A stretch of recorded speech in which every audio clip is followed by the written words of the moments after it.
سلام كورات تغاتلتنا عايز مدب كما يتخونوا نحجون كم توتر زقربو علتا وتحسي يحزلكم متي زلخو سناي مكتال نابلكو لايك متواعين رسع سبسكرايب زي قبر نخا سبسكرايب نقبر بمجمريا بناي قدايات وصاي إنا خنجمر إذا تعزبوا زلخم أب سكاي نيوز وصاي باكستان نا أمريكان نا إيرانن نا إسرائيلن ناي تقصدوا مباسم مع كتفرمن ويكاني كتسامع مع أنت فتن كم زلا يزقلت زل. To start this hour with a little bit of breaking news coming to us from the Reuters news agency, who say that a peace proposal has been handed to the United States and Iran to end the US-Israel war on Iran. It's coming, Reuters say, from a source aware of the proposals following talks held by the Pakistani army chief, that is Asim Munir, their field marshal. He says that discussions have been held with the US Vice President J.D. Vance, as well as the Witkoff envoy Steve Witkoff and the Iranian Foreign Minister Abbas Araghchi, who are all aware of these proposals. All sides have got. نزي سمعات زي نزي زربات زي تدالو زلا باكستان مغانا باكستان كنبل كلنا خاني مرح سراويت فيلد مارشال ناي باكستان نسيو نزي زربات زي كايدو زلو أبزي أمريكا تساتف كم زلا بمنجدي جيدي فانس مالتي مكت فايس بريزيدنت ناي أمريكا كمون بإيران وغنون سبات كم زلو بإسرائيل وغنون سبات كم زلو إذا حبر زلو أزيك سابي رح أتيو خيد كنرينا ترامب كفكر كم سنحن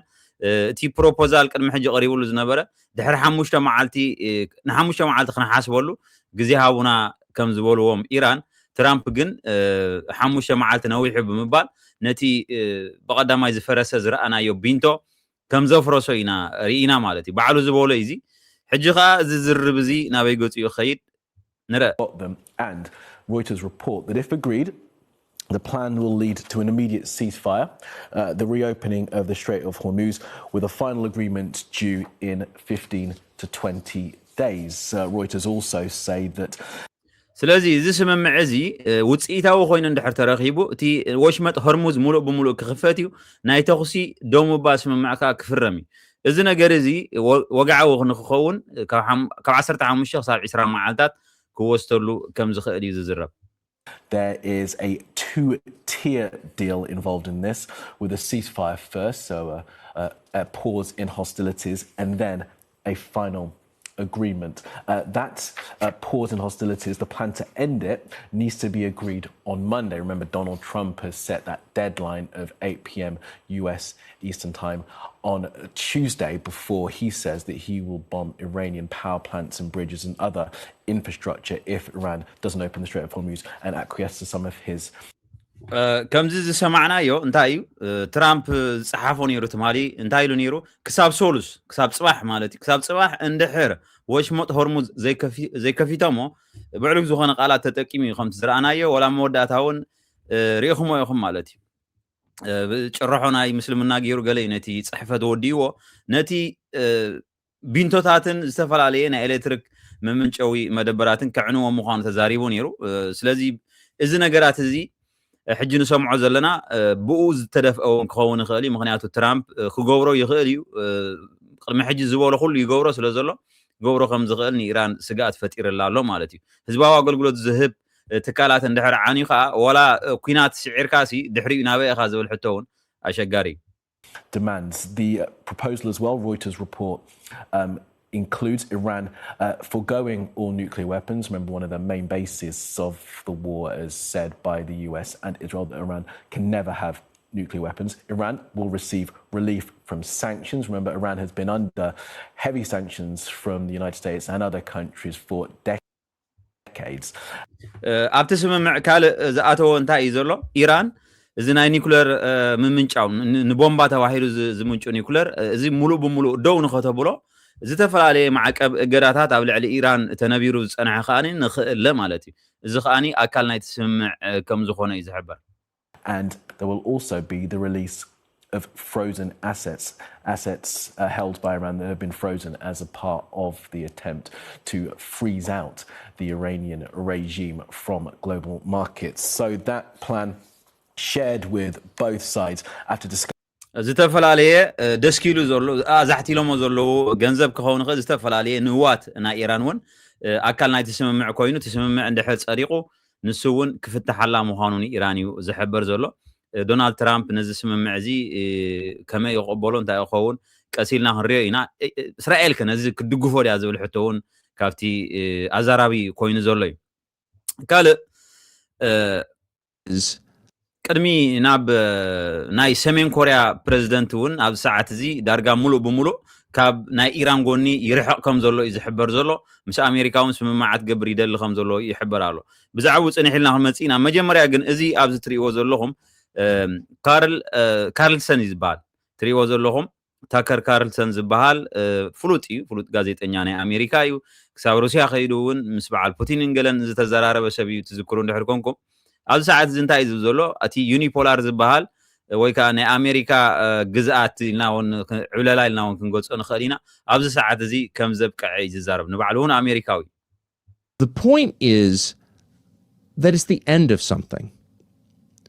Whatever that religion is not going to continue. It just won't because it's a lie. And so it will end as all lies do. It will be revealed as a lie, as all lies are. And so you're watching the end of the global American empire, the unipolar world that was great, by the way, while it lasted, but it's over. And you're watching the end of whatever American Protestant Christianity, one of the greatest and most positive forces in the history of this world, whatever it became after the Second World War, which is something unrecognizable. ኣብዚ ክልተ ነገራት እዩ ዝዛረብ ዘሎ መጀመርያ እቲ ማለት ሓይሊ ዝበሃል ናይ ኣሜሪካ ዋላ ምስ ኤሮጳውያን እንድሕራ ተኣሳሲርናዮ ወላ ምስ ካልኦት ሃገራት እቲ ወላ ምስ ዓዲ እንግሊዝ ገለ እንድሕራ ተኣሲርናዮ ምስ በዓል ካናዳ ክኸውን ይኽእል ገለ እቲ ክርስቲያን ናይ ክርስቲያኒቲ እምነት ምስኡ ተኣሳሲሩ እዩ ከይፀኒሑ ወላ ኣብ ነፍሲ ወከፍ መዝሙራቶም ድሕር ኢኹሞ ዝጭርሕዎ ኣብ ነፍሲ ወከፍ ድሕሪ ስፒች ዝዛረብዎ ገለ እንድሕር ኢኻ ኩሉ ግዜ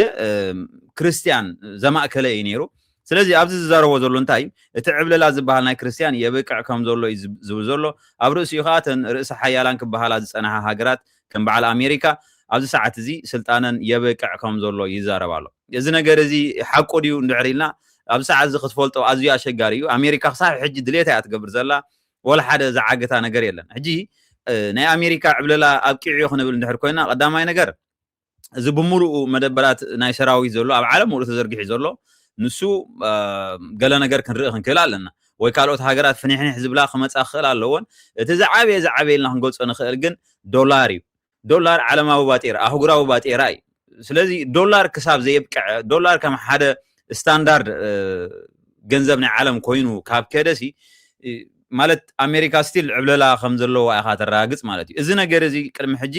በዘን ብሪክስ ዝበሃል ሃገራት ክቕየር ዶ ከምዚ ኢዶ ገለ ይበሃል ነይሩ ኣብ መወዳእታ ክንርኢና ማለት እዩ ኣሜሪካ ብሓንቲ ነገር ያ ንኩሉ ነገር ተፍርሶ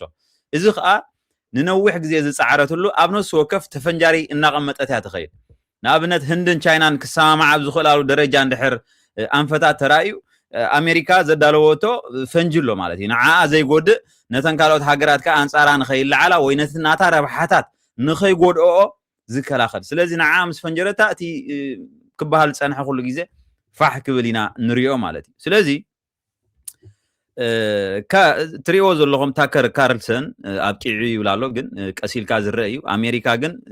ተዳኺማ ከም ዘላ ንሪኣ ኣለና ብማዕልያ ዘይብሉ ህዝቢ ናይ ዓለም እውን ቁርብ ኣብ ሰዓት እዚ ተፃብኦታት ይመፃ ከም ዘለዉ ንዕዘብ ኣለና ግን ኩሉ ግዜ ሓያል ተኾንካ ሓያል ኢኻ ስለዚ ብሓይልኻ ኢኻ ከዓ ትነብር ኣብዚ ዓለም ናይ ድንጋፀ ናይ ፍትወት ገለ ይኮነን ኣሜሪካ ሓይሊ ከም ዘለዋ ንሪኦ ኣለና ማለት እዩ ክሳብ ሕጂ ካልእ ናብ ናይ ሰሜን ኮርያ ክንከይድ እዚ እውን ሓይሊ ናይ ኣሜሪካ ዘርኢ እዩ ሰሜን ኮርያ ብዙሕ ግዜ ክትፍክር ንሪኣ ኢና ንኣሜሪካ ገለመለ ኣብዚ ሰዓት እዚ እዚ ናይ ኢራን ኩናት ካብ ዝለዓል ጀሚሩ ሰሜን ኮርያ በቃ ዝኾነ ይኹን ርእቶታት ካብ መሃብ ገለ ይቆጠቡ ከም ዘለዉ እዩ ዝሕበር ዘሎ ካብኡ ሓሊፉ እውን መራሒ ናይ ሰሜን ኮርያ ስልጣኑ ናብ ጓሉ ንኸሰጋግሮ ይሰርሕ ከም ዘሎ እዩ እቲ ዝወፅእ ዘሎ ኣብዚ ሰዓት እዚ ምስ ኣሜሪካ ዝርርባት ንኽገብር ድልው ምዃኑ ዘአንፍት ሓበሬታታት ወፂሎ እዚ ከዓ ብናይ ደቡብ ኮርያ ስለያ ገለ ዝተጻረየ North Korea appears to be quietly pulling back from longtime partner Iran while keeping its options open with the United States. That's according to South Korean lawmakers on Monday, after they were briefed by the country's intelligence agency. Seoul's National Intelligence Service, or NIS, said Pyongyang hasn't sent weapons or supplies to Iran since the war began in late February. And as ስለዚህ እዚ ቀድሚ ሕጂ ሰሜን ኮርያ ሓንቲ ካብተን ጽኑዓት መሓዙት ናይ ኢራን ዝነበረት እያ ማልያ ዘይብሉ ኣጽዋር እውን ንኢራን ትሰድድ ነይራ እያ ድሕርቲ ኩናት ምጅማሩ ዕለት 28 ወርሒ 2 ናይ ዓመት እዚ ዝኾነ ይኹን ምስ ኢራን ዝነበራ ውዕላት ደው ኣቢላቶ ኣጽዋር እውን ዝለኣኸቶ ነገር ከም ዘየለን እቲ ስለያ ናይ ደቡብ ኮርያ ከም ዘጽንዖ እውን ሰሜን ኮርያ ምስ ኣሜሪካ ዝርርብ ክትገብር ትደሊ ከም ዘላ ሓድሽ ምዕራፍ ክትከፍት ተሓስብ ከም ዘላ ይውን ዝገልጽ ማለት እዩ እዚ ኸኣኒ እቶም መራሕቲ ፖለቲካዊ መራሕቲ ናይ ደቡብ ኮርያ ወፂኦም ዝተዛረብዎ እዩ stayed notably silent after Iran's supreme leader Ayatollah Ali Khamenei was killed in airstrikes. North Korea also did not congratulate Khamenei's son after he was named Iran's new leader. እቲ ኣንፈታት ሕጂ እንታይ እዩ ወላ ንኣብነት ኣያቱላህ ምስ ተቐተለሲ ዝኾነ ይኹን ናይ ጽንዓት ይሃብኩም መልእኽቲ ኣይሰደደትን ሰሜን ኮርያ እቲ ወዱ ናብ ስልጣን ምስ መፀውን እንቋ ሓጎሰኩም ገለ ዝብል መልእኽቲ ዝኾነ ዝሰደደቶ ነገር ኣይነበረን እዚ ኸኣኒ ካብቲ ቀንዲ ምልክታት እዩ While China and Russia have spoken out repeatedly on the conflict, Pyongyang has issued just 2 toned-down statements so far and has avoided direct criticism of US President Donald Trump. ሩሲያን ቻይናን ዳይሬክትሊ መልእኽታት የመሓላለፋ ነይረን ሰሜን ኮርያ ግን እቲ ዳይሬክትሊ መልእኽታት ጥራሕ ዘይኮነስ ወላ ንትራምፕ እውን በቲ ዝወስዶ ዝነበረ ስጉምትታት ንምንቃፍ እውን ቁሩብ ሰጋእ ኢሎም ንድሕሪት ይምለሱ ከም ዘለዉ ሰሜን ኮርያ እዩ ዝግለጽ The NIS believes that restraint is deliberate, aimed at preserving diplomatic space ahead of the summit between Chinese President Xi Jinping and Trump in May. At the same time, South Korean intelligence says the war is adding to pressure on North Korea's economy, forcing Pyongyang to look beyond Iran for support. Park Sun-won is a member of the South Korean Parliament's Intelligence Committee. North Korea is also facing significant economic difficulties due to the war in the Middle East. ብሰንኪ ኣጋጢሙ ዘሎ ኩናት እውን ሰሜን ኮርያ ብሰንኪ ናይ ኢራን ኩናት ቁጠባዊ ጸገማት የጋጥማ ከም ዘሎ እቲ ቀንዲ ኣብ ሰዓት እዚ ከም ሓደ ክፉት ዝኾነ ከርብሖም ዝኽእል ነገር ሒዞሞ ዘሎ ሰሜን ኮርያ እንታይ እዩ ትራምፕ ምስ መራሒ ናይ ቻይና ርክባት ክገብር ምዃኑ ኣብ ዝመጽእ ተሓቢሩ ኣሎ ስለዚ ክሳብ እዚ ርክባት እዚ ዝካየድ እንታይ እዩ ዝጽበዮም ዘሎ ሰሜን ኮርያ ርግጸኛታት ስለ ዘይኮኑ ነዚ ነገር እዚ ዝኾነ ኣሉታዊ ነገር ምስ ኣሜሪካ ዝኾነ ክገብሩ ኣይደልዩን ዘለዉ ስለዚ እቲ ቀንዲ ኸኣን ረብሓታቶም ምስ ኣሜሪካ ክኸፍትዎ ድልውነት ከም ዘለዎም እዩ ዝሕበር ማለት እዩ እዚኦም ከዓ ነትሪእዎም ዘለኹም ፖለቲከኛታት ናይ ደቡብ ኮርያ ዘውፅኦ ዘለዉ ሓበሬታ እዩ ካብዚ ወፃኢ ናበይ ክንከይድ ንዝብል ክቡራት ተኸታተልትና ናብዚ እዩ ፕሬዚደንት ትግራይ ጀነራል ታደሰ ወረደ አዲስ አበባ መጽኦም ዘሎ ምስ አብ አሕመድ ዝርርባት ከም ዝገበረ ኣብዚ ሕጂ እውን ዝወፀ ገለ ሓበሬታታት ኣሎ ስልጣኑ ተናዊሑ ገለ ዝብል ግን እቲ ዜና ቀደም ከስማዓኩም ያዊ ምምሕዳር ትግራይ ጀነራል ታደሰ ወረደ ኣብ አዲስ አበባ ኣትዩ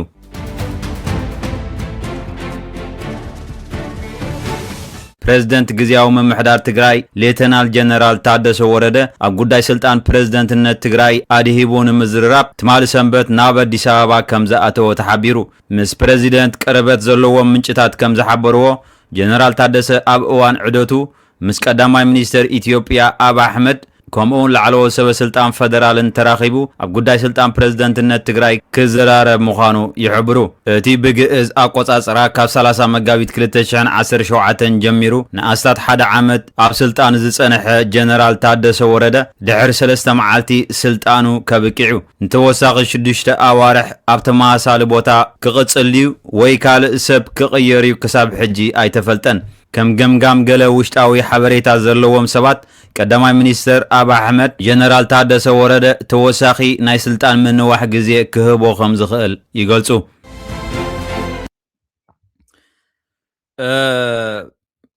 ኣብዚ ግዜ እዚ ከም ዝንዕዘቦ ዘለና ሕወሓት ናብ ምስ ስርዓት ግደፍ ኣብ ዝዳናገጸሉ ዘሎ እዋን ጀነራል ታደሰ ወረደ ዳርጋ ነፂሎም ኣለዉ ገለ ዝበሃል ከመይ እዩ ዘሎ ኩነታት ኣብ ትግራይ ክትፈልጦ ኣሸጋሪ ስለ ዝኾነ ስርዓት ግደፍ ግን ብመንገዲ ኣውል ስዒድ ገይሩ ንጹር ገይሩዎ እዩ። ታደሰ ወረደ ካብቶም ቀንዲ ዝጻብኡና ዘለዉ ኣካላት እዮም ወላ ካብ ስልጣን ዘይተኣልይዎ ዝብል ትሕም ከም ዘሎ እውን ዝግለጽ ዘሎ። ስለዚ ጀነራል ታደሰ ወረደ ስልጣኑ ተናዊሑ ዝብል እውን ሎማዓንቲ ዝወፀ ዝረኣኽዎ ኣሎ። እዚ ትሪእዎ ዘለኹም ኣብ ፈለግ ሚድያ ኔትወርክ ዝወፀ እዩ። ንትግራይ ንኻልኣይ ግዜ ከም መሓድር ዕድል ረኺቡሉ እያ ትብል ጀነራል ታደሰ ወረደ ትግራይ ንኻልኣይ ግዜ ከም መሓድር ብቐዳማይ ሚኒስትር ዶክተር አብይ አሕመድ ከም ዝተሓርየ ዝበፅሓና ሓበሬታ የመልክት እያ ትብል። ስለዚ ቀሲልካ ክረአ እዩ እንታይ እዩ ሓቅነት ኣለዎ ድዩ ከመይ እዩ ገለ ዝብል ግን ኦልሬዲ መሪሕነቱ ክቕፅል ከም ዝኽእል እዩ ዘሎቲ ዘሎ ሓበሬታ ክንሪኦ ኢና። ምስ ስርዓት ግደፍ ተጎዝጉዝካ መቸም ነዊሕ ክትከይድ ኣዝዩ ኣሸጋሪ እዩ። ኩሉ ግዜ ጥፍኣት እዩ ዘምፃልካ። ካልእ ናብቲ ቀንዲ ፖለቲካ ኤርትራውያን ዝኾነ ነገር ኢና ክንከይድ። ንሱ ከዓ ጉዳይ መንእሰይ ኤርትራዊ ካብ ሃገር ተጓሕጒሑ ወፂኡ እዩ ኣብ ኤርትራ ከምዚ ንሪኦ ዘለና እዞም ተፃወቲ ኩዕሶ እግሪ ምህዳሞም ነቶም ሃዲሞም እውን ንባዕሎም ኣብ ደጉ ኮይኖም መን ከማ ሚሊታሪ ገይሮም ክርእዎም እዮም ዝደልዩ ነዞም ሰባት እዚኦም ነዚኦም ትሪእሞ ኣለኹም ማልያ ገይሮም ዘለዉ ሕጂ በዓል እዚ ቆልዓ እዚ ትሪእዎ ዘለኹም ነዚኦም ሚሊታሪ ገይሮም ክርእዮም እዩ ዝደሊ እሱ እዩ ዝሐጉሶም። ምክንያቱ ካልእ ወላ ሓንቲ ንሱ ብደገ ኮይኑ ነዚኦም ሚሊታሪ ገይሮም ሆ ክብሉ ኣብ መኪና ደይቦም ንሕና ንወያነ ንድክር ንሕና ኣራዊት ኢና ገለ ዝብል ማልያ ተኸዲኖም ክርእዮም ዝደሊ ሰብ እዚ ሕጂ ሃዲሞም ምስ ተባህለ ምሻለካ ኩስቶኸ ካድ ሚንበር ከማ ኻንዲ እሱ ሰብ እንዲ ትወድ ቤክኸ ናይ ተመል እሱ ወላ ሳዲም ዋይ ጣዕም ጥረሉ ፊልር ተዘዋወሪ ተበቃ ፊልር አላ ትبع ኖርማል ሰለስተይን ተመሊሶም في العركة ሰለስተ እዮም ተመሊሶም እዩ ዝበሃል ዘሎ እቶም ሸውዓተ ግን ኢዶም ሂቦም ኣለዉ ይበሃል ኣሎ። ክንሪኦ ኢና እቲ ሓበሬታ ስርዓት ግደፍ ሓደ ግዜ ሰቂልካ መዛረቢ ዝኾኑ ነገራት ከምዚ ይፍንወልካ እዩ። ግን ሃዲሞም ከም ዘለዉ ኩላትና ንሰምዖ ኣለና ማለት እዩ። እቶም ሰለስተ እንታይ ክገብሩ እዮም ተመሊሶም ስለምንታይ እዮም ገለ ዝብል ካብቲ ዘገርመኒ ዘሎ ነገር ንዓይ ፅባሕ ንጎ ገንዘብ ዲ ዘለዎም ኮይኑ እኹል ኣብኡ ዝተቐመጠ ወይ እንድሕር ስጉረዶም ክትከደሉ ኢኹም ንድሕሪ ሕጂ ባዕልና ክንከፍለልኩም ኢና ድዮም ኢሎሞ ወይስ ፓስፖርት ናይ ካልእ ሃገር ኣለዎም እዩ ኣይደኖ ክርዳእኒ ይክእል ንምንታይ ኣብ ኤርትራ ከተመሊሶም ገለ ዝብል ሕቶን ካብቲ ዘገርም ነገር እዩ። ብዝኾነ ናይ ኤርትራዊ ጉዳይ ንሱ እዩ ክቡራት ተኸታተልቲ። ካልእ ኣብ ሃገር ሆላንድ እውን ኔዘርላንድስ እዚኦም ሰባት እዞም ተፃወቲ እዚኦም ማለት እዩ ኣብቲ ናይ ኩዕሶ እግሪ ናይ ስፖርት እዮም ፀኒሖም። ስለዚ ናብ ሃገር ሆላንድ ገጾም ክመፁ እንድሕር ደልዮም ሃገር ሆላንድ ኣብ ውትድርና ዝፀንሐ ይኹን ኣብ ሲቪላዊ ሰርቪስ ዝፀንሐ ይኹን ኤርትራዊ ድሕሪ ሕጂ ሙሉእ ብሙሉእ ናይ ዕቁባ መሰል ከም ዘለዎ ሓድሽ ሕጊ ኣፅዲቓላ። ሃገረ ኔዘርላንድስ ነቶም ሃገራዊ ኣገልግሎት ዘስግኦም ኤርትራውያን ዝምልከት ናይ ዕቁባ ፖሊሲኣ ኣስፊሓ።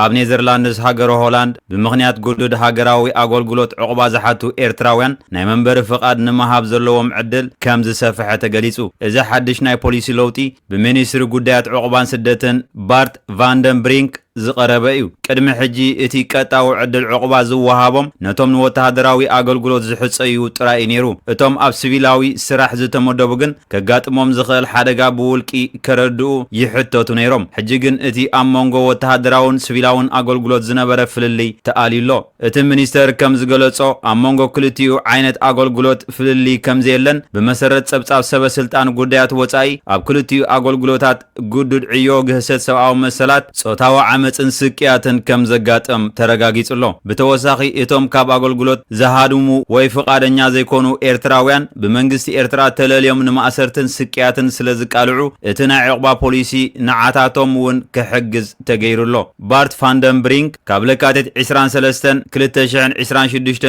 ጀሚሩ ሚኒስተር ኮይኑ ተመዚዙ እዚ ሚኒስተር እዚ ዋላ እኳ ብሓፈሻ ጽኑዕ ናይ ዕቁባ ሕግን ውሑድ ቁጽሪ ስደተኛታትን ክህሉ ዝደሊ እንተኾነ እዚ ንኤርትራውያን ዝምልከት ለውጢ ግን እቲ ብዛዕባ ኩነታት ሰብኣዊ መሰላት ኤርትራውያን ዝወፀ ሓድሽ ጸብጻብ ዝተመርኮሰ እዩ እቲ ሚኒስተር ወሲኹ ከም ዝገለጾ ኣብ መንጎ ወተሃደራውን ሲቪላውን ኣገልግሎት ዝነበረ ፍልሊ ትርጉም ከም ዘይረኸበሉ እዩ ሚኒስተር ቫንደንብሪንክ ነዚ ኤርትራውያን ዝምልከት ሕጊ እኳ እንተተለወጠ ብኻልእ ወገን ግን ናይ ዕቁባ መስርሕ ንምቅልጣፍን ንዝተነጽጉ ሓተቲ ዕቁባ ናብ ዓዶም ዝምለስሉ ማእከላት ካብ ኤሮጳ ወጻኢ ንምምስራት ይሰርሕ ኣሎ ካብ ሰነ 12/2026 ጀሚሩ ኣብ ኔዘርላንድስ ዝወሃብ ናይ ዕቁባ መንበሪ ፍቃድ ን3 ዓመት ጥራይ ዘገልግል ክኸውን እዩ ቅድሚ ሕጂ ን5 ዓመት ከም ዝነበረ ይፍለጥ እዚ ማለት ስደተኛታት ኣብ 3 ዓመት ሓንሳብ መንበሪ ፍቃዶም ክሕድሱ ኣለዎም ማለት እዩ እቶም ድሮ ናይ 5 ዓመት መንበሪ ፍቃድ ዘለዎም ግን ክሳብ ግዜኡ ዘብቅዕ ክጥቀሙሉ ይኽእሉ እዮም ኣብ 2025 ቁጽሪ ሓተቲ ዕቁባ ኤርትራውያን ብዕጽፊ ከም ዝወሰኸን ልዕሊ 3000 ከም ዝበጽሐን ይሕበር እዚ ድማ ድሕሪ ሶርያ ኤርትራውያን ብብዝሒ ሓተቲ ዕቁባ ኣብ ካልኣይ ደረጃ ክስርዑ ገይርዎም ኣሎ ኣብዚ ግዜ እዚ ሃገረ ኔዘርላንድስ ብምኽንያት ብዝሒ ስደተኛታት ናይ መዕቆቢ ቦታታት ሕጽረት የጋጥም ኣሎ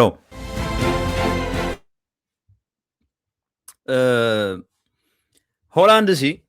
ስደተኛታት ብምቕባል ካብተን ዝፍለጣ ዝነበራ ሃገራት ያ ወላውን ቀልጢፋ ያትህብ ነይራ ንሕና ብዛኣተናሉ ግዜ ይዝከረንሲ ኣብ ሓፂር ግዜዮም ዕቁባ ዝቦ ነይሮም ንኤርትራዊ እንድሕር ሰበይተይ ከምጽ ኣደይ ኣቦይ ገለመለ ኢልካውን ቀልጢፎም እዮም ዘምጽልካ ነይሮም ኣብዚ ሰዓት እዚ ግን ኣብ ልዕሊ ስደተኛታት ከቢድ ተጻብኦታት ተፈጢሩሎ ጽበት እውን ኣጋጢሙሎ ናይዚ ኣሰሰይ ዝበሃል ወይ ከዓ እዚ ናይ ካምፕ ናይ ስደተኛታት ሕጽረት ኣጋጢሙሎ ሆላንድ እቲ ቀንዲ ሽግር ዝፈጥር ዘሎ ብዝንታይ እዩ ኤርትራውያን ምስ መፁ ጥራሕ ዘይኮነሲ ትሕቲ ዕድመ ብብዝሒ ኤርትራውያን ናብዛ ዓዲ ኣትውዮም እቶም ትሕቲ ዕድመ ምስ ኣተው ከዓኒ ብምሉኡ ስድሮኦም እዮም ናብዛ ዓዲ ዘምፅኦ ማለት እዩ እዚ ከዓኒ ካብቲ ሓደ ተጠማቲ ኮይኑ ዘሎ ናይ ኤርትራውያን እዩ እንተኾነ ግን እዚ ካብቲ ሓደ ደስ ዝብል እዩ ማለት እዩ ኩሉ ባሕርን ሰሃራን ገለን ሰጊሩ መፅኡ ኤርትራዊ ሆላንድ ክቕበሉ እየ ምባላ ካብቲ ደስ ዝብል ነገር እዩ ዝሕዝን ካልእ እንታይ ኣሎ ካብዚ ማብዚ ንሪኦም ዘለና ሕጂ ንኣብነት ናይ ኤርትራዊ ነገር ካብቲ ወላን ሆላንዳውያን ንኻልኦት እውን ብጣዕሚ ዘገርሞም ነገር እንታይ ካብዚ ማብዚ ዘሎ ትሪኦም ዘለኹም ሕጂ ስደተኛታት ልዕሊ ፍርቆም ወላ 70 እውን ክንብሎም ንኽእል ኢና ደገፍቲ ናይቲ ስርዓት ኮይኖም ክመፁ እዮም ማለት እዩ ሕጂ ካብቲ ዘገርም ነገር እዚ ወላ ንዕኦም ክገልፅዎ ብጣዕሚ እዩ ዘሸግሮም እዞም ሰባት እዚኦም እንታይ ይገብርሎ ገለ ኢልካ ወላ ከተረድኦም እንድሕር ፈቲንካ ከመይ ገይሮም እዚ ከመይ ገይሩ ክኸውን ይኽእል ኣብቲ ዓዶም ዘሎ ስርዓት እምበር ከውድቕዎ ክፅዕሩ ይግባእ ከመይ ማለት እዩ ዝገለብሉኻ ግን ያ እዚ ካብቲ ኩነተ እሙሮ ናይ ኤርትራዊ ንኽርድእዎ ኣሸጊርዎም ዘሎ እዩ ማለት እዩ ንሎሚ ሕዚ ዝመፅኹም መደብ እዚ ይመስል ኣብ ቀጻሊ ብኻልእ ትሕዝቶ ይረኸበና